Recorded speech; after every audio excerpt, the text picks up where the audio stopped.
நெல்லை மாவட்டம் பாபநாசம் மேற்கு தொடர்ச்சி மலையில் கணவரை பிரிந்து வாழும் பழங்குடியின பெண்ணிடம் தகாத முறையில் ஈடுபட முயன்ற 2 இளைஞர்கள் கைது செய்யப்பட்டனர்.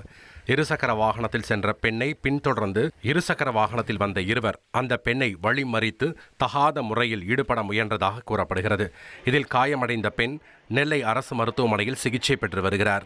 மேலும் இது குறித்த புகாரின் பேரில் விக்ரமசிங்கபுரம் போலீசார் வழக்கு பதிவு செய்து தினேஷ், சுபின் ஆகிய இருவரை கைது செய்து விசாரணை நடத்தி வருகின்றனர்.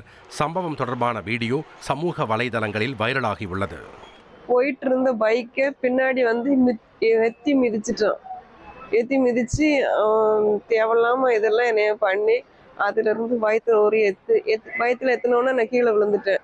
கீழே விழுந்து தேவையில்லாதெல்லாம் பண்ணி எடுத்து அவன்கிட்ட இருந்து தப்பிச்சு ஓடி வரும்போது எதுக்கு ஆள் வந்திருந்தாங்க, கோயில் சாமி கும்பிட்டு வந்தவங்க. அவங்க என்ன எதுக்கு அழுதுட்டு ஓடுதான்னு சொல்லி அவங்கள பார்த்த பின்னாடி தான் அந்த பையன் ஓடணும். 1,26,00,000 மனங்களை வென்ற தந்தை டிவி யூடியூப் சேனல். தவிர்க்க முடியாத தம்ப்நெயில்ஸ், கலக்கலான கான்டென்ட்ஸ். நீங்களும் இந்த குடும்பத்தில் இணைய இப்பவே சப்ஸ்கிரைப் பண்ணுங்க. அசுரபலம் கொண்ட எங்கள் டிஜிட்டல் கரங்களில் உங்கள் விளம்பரங்களை சேர்க்க வாட்ஸ்அப் பண்ணுங்க. 8939888838. Email advttv@dttv.in.